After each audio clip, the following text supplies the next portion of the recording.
Audio 12 समृद्धि को पराकाष्ठा पर पहुंचाते भारत के युवा। व्यवसाय में युवा शक्ति ने नई चेतना एवं चमक पैदा की है। वित्त प्रबंधन, उत्पादन, आयात निर्यात आदि व्यवसाय के सभी क्षेत्रों में युवाओं ने अपनी एक खास जगह बनाई है। पहले के दशकों की तुलना में इस दशक के व्यवसाय में क्रियाशील युवा शक्ति में काफ़ी अभिवृद्धि हुई है।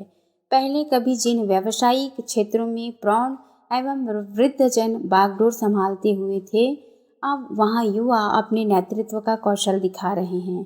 विशेषज्ञों की नज़र में यह राष्ट्रीय विकास के लिए शुभ संकेत है। उनका ये भी कहना है कि यह संभवतः युवा चेतना का ही चमत्कार है कि विश्व व्यावसायिक प्रतिस्पर्धा में भारत तेजी से बढ़ रहा है। उसने अब तक अनेकों को पीछे ढकेला है और अनेकों को पीछे करने की तैयारी में है। यह सामर्थ्य उसे युवाओं से मिली है। ग्लोबल परिदृश्य में सबसे जवान देश का खिताब हासिल कर चुके अपने देश के व्यावसायिक पटल पर ऐसी ही इबारत लिखने की तैयारी कर ली है। आमतौर पर हर काम के लिए बड़े बुजुर्गों पर निर्भर रहने वाले देश ने अब युवाओं पर अपना भरोसा जताया है। यही वजह है कि एक समय जहां उच्च पद पाने के लिए अधिक उम्र भी योग्यता की कसौटी मानी जाती थी, वहीं आज के दौर में युवाओं पर व्यावसायिक प्रतिष्ठानों की जिम्मेदारी डाली जा रही है। अंतर्राष्ट्रीय नियोजन फर्म ईमा पार्टनर्स के एक अध्ययन के मुताबिक भारतीय कंपनियों में नेतृत्व की औसत उम्र सभी उद्योगों में घटी है। इसके चलते 30 से 40 साल की उम्र के बीच वाले लोग कंपनियों के प्रमुखों का दायित्व संभाल रहे हैं।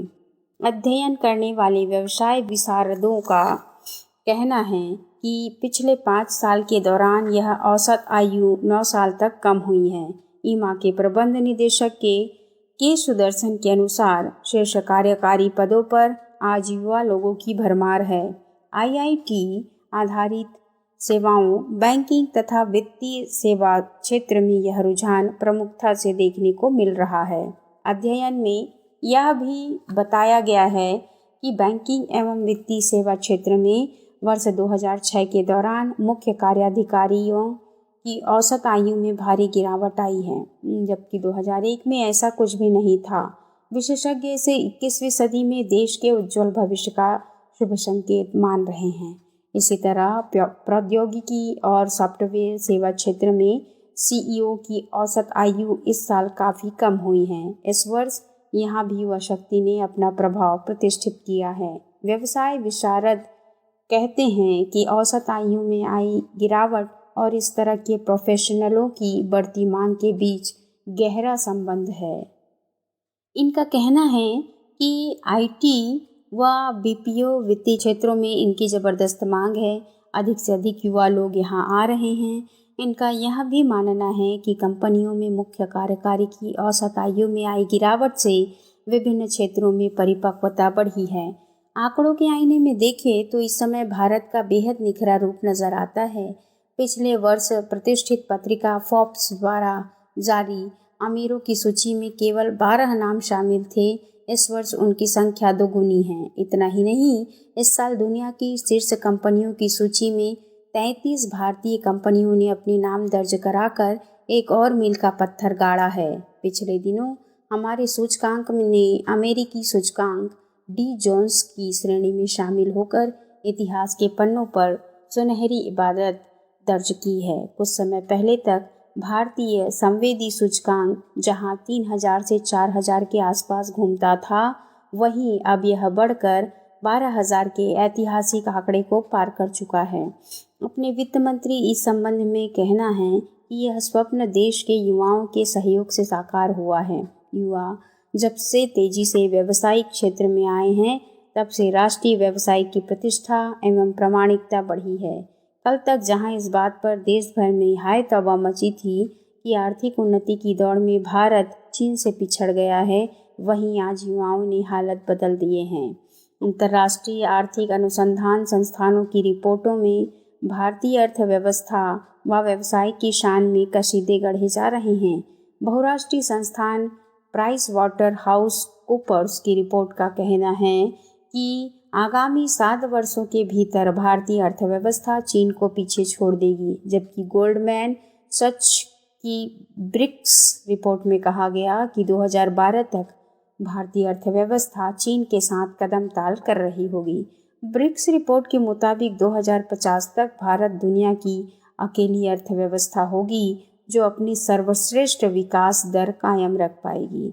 यदि ऊपर की बातें किसी को अतिशयोक्तिपूर्ण लगे तो भी वर्ल्ड इकोनॉमिक फोरम की रिपोर्ट पर किसी को संदेह की गुंजाइश नहीं करनी चाहिए। इसके मुताबिक 2050 तक भारत दुनिया की 3 आर्थिक महाशक्तियों में से एक होगा। प्राइस वाटर हाउस कूपर्स ने हाल में ही द वर्ल्ड इन 2050 नामक रिपोर्ट प्रकाशित की है, जिसके अनुसार 2005 से 2050 के बीच भारत की आर्थिक विकास दर सबसे अधिक होगी। यदि कोई यह सोचे कि वर्ष 2013 तक आर्थिक विकास दर के मामले में भारत चीन से आगे निकल जाएगा, ऐसा सोचने का आधार क्या है? इसके जवाब में जॉन हॉक्सबर्ट का कहना है कि 2050 तक भारत में युवाओं की तादाद सबसे ज़्यादा होगी। मशहूर आर्थिक पत्रिका द इकोनॉमिस्ट के दक्षिण एशिया के ब्यूरो प्रमुख साइमन लॉन्ग भी जॉन हॉक्सबर्थ से सहमति व्यक्त करते हैं। इनका कहना है कि युवाओं की बढ़ती तादाद, उनकी निरंतर बढ़ती जा रही व्यावसायिक सक्रियता की वजह से आगामी कुछ वर्षों के भीतर आर्थिक विकास दर के मामले में भारत चीन को भी काफ़ी पीछे पछाड़ देगा। पर आखिर यह होगा कैसे? इस बारे में सभी की अपनी शंकाएं हो सकती हैं, जिसमें काफ़ी कुछ सच भी हो सकता है। अंकटाड द्वारा प्रकाशित वर्ल्ड इकोनॉमिक रिपोर्ट 2005 में इन आशंकाओं को दूर किया गया है। इसके मुताबिक एफडीआई के मामले में भारत दुनिया का दूसरा सर्वाधिक पसंदीदा देश है। पहले नंबर पर संयुक्त रूप में अमेरिका व चीन है। अनुसंधान एवं विकास संबंधी कंपनियां लगाने के मामले में तो भारत दुनिया का सबसे पसंदीदा स्थान है।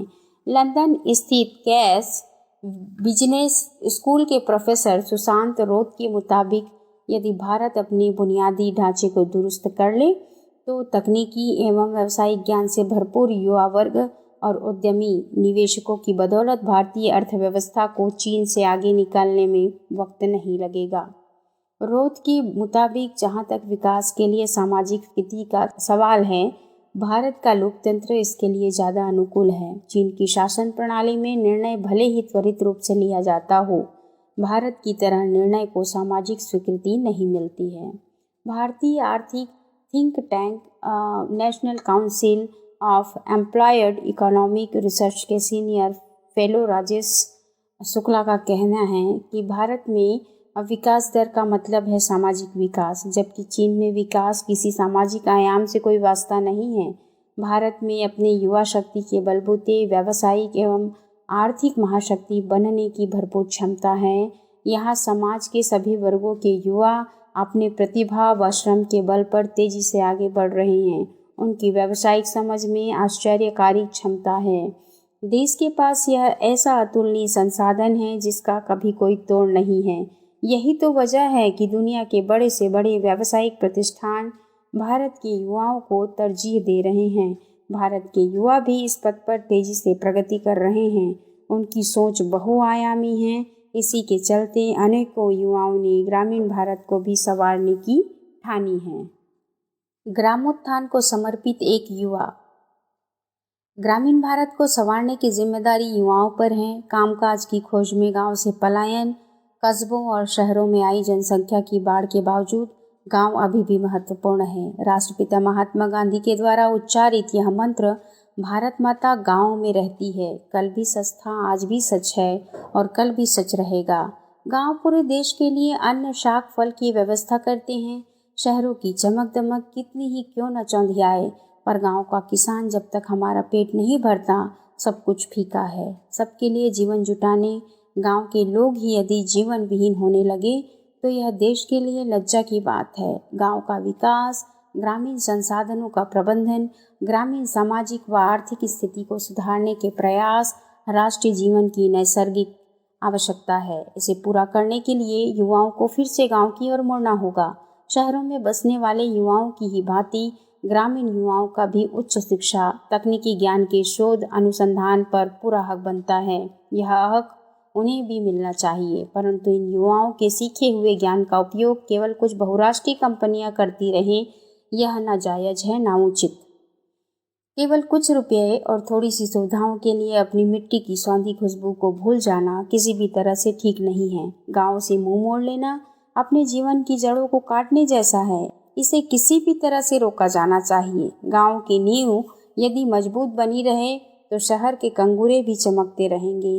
अपने गांव की नींव को मजबूत करने के लिए लापोड़िया गांव के लक्ष्मण सिंह ने जो कुछ किया, उससे देश के दूसरे गांव और वहाँ के युवा बहुत कुछ सीख सकते हैं। लक्ष्मण सिंह का लापोड़िया गांव आज अपनी उजड़ी परंपरा को हरा भरा करने के कारण ही चर्चा में नहीं है, बल्कि जैव समन्वय की अनूठी मिसाल भी बना हुआ है। पिछले 6 सालों में बादलों ने राजस्थान को 5 बार परेशान किया। बचे 1 साल में जो बरसात हुई वह महज दम भर लेने की थी। गांव इस मार से भिलभिला उठे। लोग घर बार छोड़कर शहर भागने लगे, लेकिन इस सब के बीच अपना माथा मजबूती से उठाए रखा इस गांव ने, जिसे सरकारी दस्तावेजों में 35 साल पहले अकाल प्रभावित क्षेत्र का दर्जा दिया गया। दरअसल इस गांव के युवाओं ने लक्ष्मण सिंह के नेतृत्व में प्रकृति से लड़ने के बजाय उससे जुड़ने का तरीका खोज निकाला। इस लंबी यात्रा ने उसे अपनी जड़ों तक पहुंचाया। नतीजा यह कि आज जयपुर से 70 किलोमीटर दूर पर बसा यह गांव लापोड़िया सबको लोक रीति और लोक नीति से प्रकृति को अपने वश में करने का हुनर बांट रहा है। प्रकृति में कोई काम बगैर धीरज के फल नहीं देता। लापोड़िया गांव तो बहुत पहले टूट चुका था। इसके खेत उजड़ गए थे, गोचर सूख रहा था और उसके 3 तालाब भी पाल टूटने के कारण नष्ट हो चुके थे।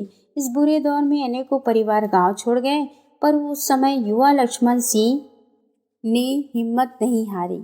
उन्होंने बाजाबता घोषणा की, मैं लक्ष्मण सिंह गांव लापोड़िया का रहने वाला हूँ। जात पात में विश्वास नहीं करता। हालांकि मैं राजपूत जाति का हूँ। मेरे पूर्वज शिकारी रहे हैं। पहले मैं भी मांस खाता था। एक दिन जब मैं 25 साल का था तो मांस खाते समय मेरे मन में आया कि प्राणी प्राणी को मारकर खा गया, अब बचा ही क्या है। कहाँ धर्म, कहाँ दया, कहाँ श्रद्धा, कहाँ कर्म, सब तो नष्ट हो रहे हैं। और उस दिन से मैंने न केवल मांस खाना बंद किया, बल्कि अपने गांव की सेवा के लिए संकल्पित हो गया।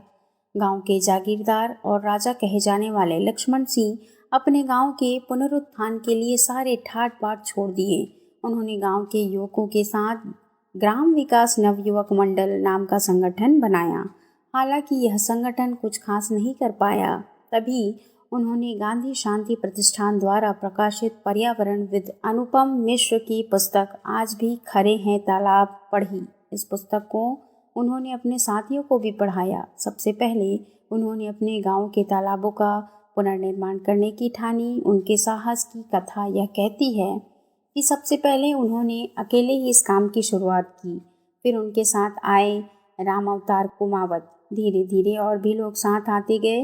इस तरह धीरे धीरे 3 तालाबों का निर्माण हुआ। उन्होंने अपने युवा साथियों के साथ कर डाला। इन तालाबों का नाम उन्होंने देवसागर, फुलसागर और अन्नसागर रखा। इन तालाबों से उनके गांव की खुशहाली लौटने लगी, पर लक्ष्मण सिंह के मन में माता प्रकृति और उनकी संतानों के प्रति आदर भाव बना रहा। इसी के चलते उनने और अब साथी युवाओं से नियम बनाया कि पहले 2 छोटे तालाब केवल पशु पक्षियों के लिए होंगे, केवल एक बड़े तालाब के गांव के मनुष्यों का काम चलेगा। इसी संकल्प के साथ लापोड़िया का सामूहिक विकास चल पड़ा। तालाबों के पुनर्निर्माण के बाद लक्ष्मण सिंह एवं उनके युवा साथियों ने गांव की सूखी पड़ी गोचर भूमि को हरा भरा करने की ठानी। उन्होंने गोचर का पानी गोचर में ही रोकने की चौका पद्धति की खोज निकाला। साथ ही लापोड़िया के युवकों ने यह नियम बनाया कि गोचर में कोई कुल्हाड़ी लेकर नहीं जाएगा और जीवों को मारने पर पाबंदी लगी। युवाओं के द्वारा बनाए नियमों को बुजुर्गों ने भी आदर से माना और फिर तो बाप दादों के मुंह से सुनी ये कहानी सभी को सच लगने लगी कि यहाँ के गोचर में इतने पेड़ थे कि गांव के युवक पेड़ पर चढ़ने की प्रतियोगिता में हिस्सा लेते थे। अपने इस अद्भुत प्रयास में जुटे लक्ष्मण सिंह को गांव के लोगों ने भरपूर आदर दिया। यहाँ के लोग इन्हें आदर से बना जी कहते हैं और इनकी हर बात को मानने के लिए तैयार रहते हैं। इनके और इनके युवा साथियों की मेहनत का सुफल है कि आज लापोड़िया गांव हरा भरा है। इस गांव में दाखिल होते ही पहले यह लिखा मिलेगा, खुला चिड़ियाघर। साथ ही लिखित हिदायत भी मिलेगी, यहाँ खुले में विचरते जानवरों, फुदकते उड़ते पक्षियों का शिकार दंडनीय अपराध है। दरअसल लापोड़िया में पिछले 15 साल से पेड़ काटने और वन्य जीवों का शिकार करने पर पाबंदी है। बिना किसी चौकीदारी की चल रही यह व्यवस्था पूरी तरह से अचूक है। यदि दूसरे गांव के लोग भूल से शिकार के लिए यहाँ आ जाते हैं तो पकड़े जाने पर उन्हें 5,000 रुपये और 5 किलो अनाज पक्षियों के लिए दंड स्वरूप देना पड़ता है। लक्ष्मण सिंह का कहना है कि लापोड़िया और उसके साथ के गांव के लिए पशु पक्षियों को मुक्त आवास उपलब्ध करने का प्रयोग अनूठा होने के साथ जरूरी भी था, क्योंकि इसके बिना गोचर और तालाब के रास्ते प्रकृति तक लौटने की उनकी यात्रा अधूरी रह जाती। अब तो प्रकृति के साथ जुड़कर जीने की कला में यहाँ के लोग इतने माहिर हो गए हैं कि पशु पक्षियों के गोचर का बीट को इकट्ठा कर खेतों की खाद बना लेते हैं। यहाँ की साधारण किसान को भी पता है कि 1 हेक्टेयर खेत में पक्षियों की 10 किलो बीट वर्षा से ठीक पहले छिड़क कर बुआई करने से किसी रासायनिक खाद की जरूरत नहीं होगी। कहना न होगा कि यह सिर्फ वन्य जीव संरक्षण की अनोखी मिसाल ही नहीं, बल्कि उस परंपरा और सीख का भी सिद्ध प्रयोग है जो दरअसल हमारी हजारों साल से सिंचती आई जीवन कला है। लापोड़िया के युवाओं ने कई आश्चर्यों को साकार किया है। आज 200 घरों के छोटे से लापोड़िया गांव में 103 कुएं हैं। 6 साल के अकाल के बाद इनका जल सूखा नहीं है। लापोड़िया और आसपास के गांव में करीब 40 तालाब ऐसे हैं जिनका पानी किसी मौसम में नहीं सूखता। गांव के पुराने झगड़े आपसी संवाद से मिट चुके हैं। पुलिस और कचहरी का चक्कर लगाने के बदले लापोड़िया के लोग अब साल भर आने वाले त्योहारों में मिलकर गाते नाचते हैं, गुलाल उड़ाते हैं, शहनाई ढोल बजाते हैं। यहाँ आनंद की वर्षा यहाँ पर संभव हो सकी है तो युवाओं के साहस भरे सत प्रयास से। अब तो स्थिति यह है कि नई पीढ़ी के युवक युवतियाँ ग्राम पूजन के काम में लग चुके हैं। जरूरत इनके इस काम को देशव्यापी बनाने की है, जिसका प्रसारण मीडिया जगत और उसमें क्रियाशील युवा चेतना को करना है।